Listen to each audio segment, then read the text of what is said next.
Hello, students. ESOL 043. So this is our first instructional video for you. I don't know what time it is for you, but for me, it's early morning, so I'm drinking my coffee. You'll notice that I have a coffee mug with cats on it because I love cats. So I'm going to talk a little bit right now about sentences.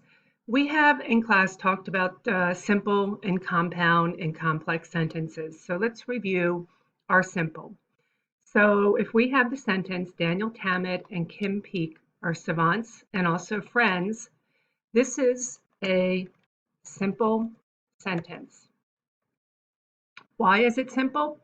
Well, notice that we have one subject, we have two subjects, we have a verb here, and we have a verb here. So you might say to yourself, well, Miss Sarah or Sarah, how can this be a simple sentence if there's two subjects and two verbs?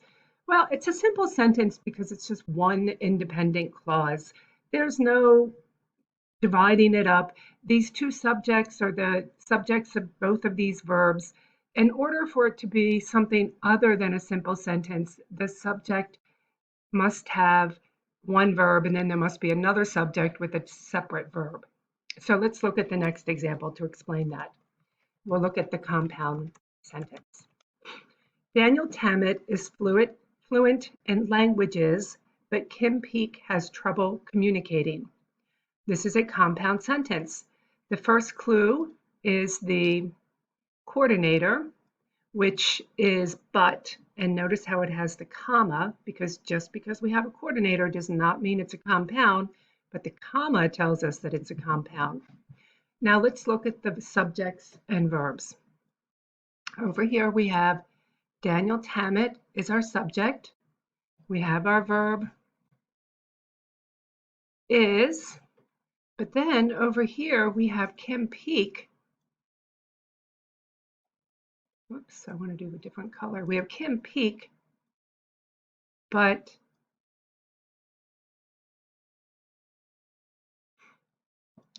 the subject for Kim Peek is has.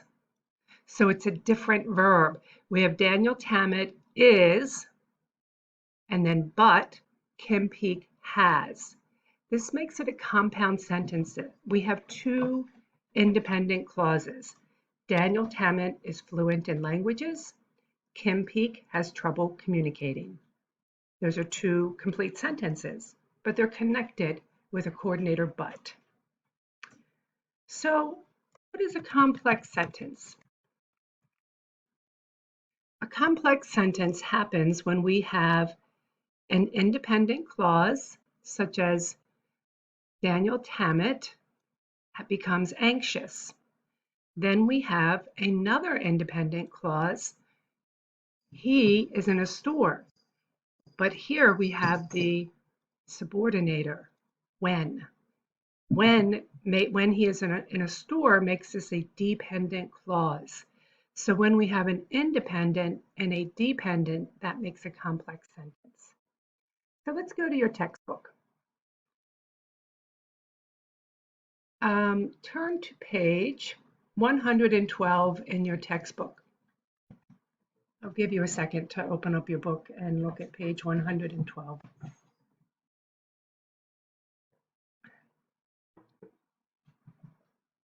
In the meantime, this kitty cat Sadie wants to say hello, and she wants you to do a good job on your English sentences.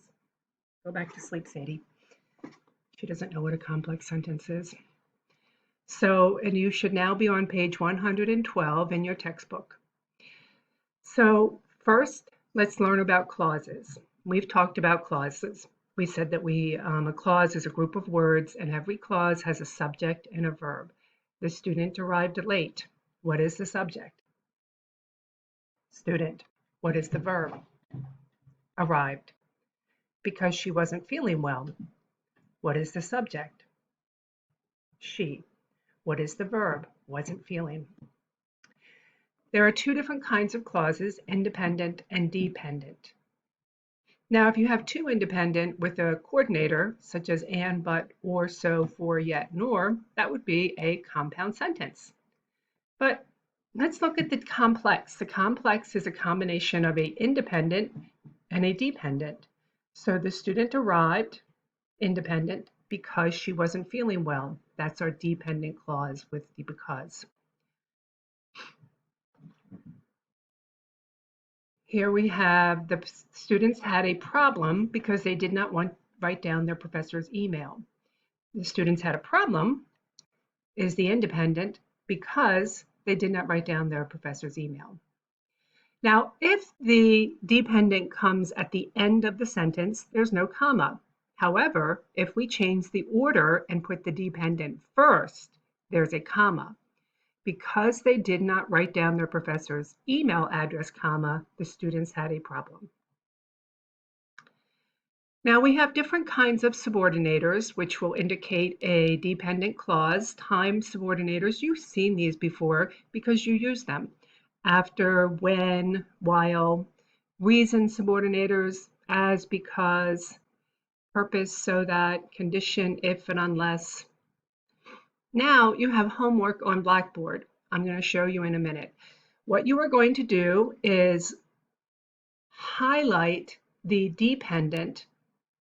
Well, actually, let me go in and you're going to indicate what's the dependent and what is the independent. So let me go into homework, and this is your homework for March 16th. And here we have identifying and analyzing complex sentences. So the directions for this are to underline the independent clause and put the dependent clause in italics or use a highlight. Make the subordinators bold, add a comma if needed. So you're going to open up this document.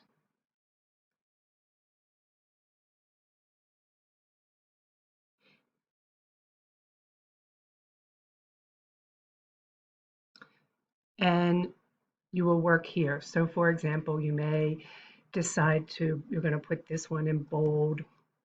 You make this italics, or perhaps you're going to highlight it, and then you're going to underline the independent clause. Then you will save this and send it back to me as an attachment here. You know how to upload an attachment just like you did with your paragraphs. You're going to browse your computer and upload it here and send it to me. Okay, that's it for our first online lesson. I hope everyone gets 100. See you soon. Bye.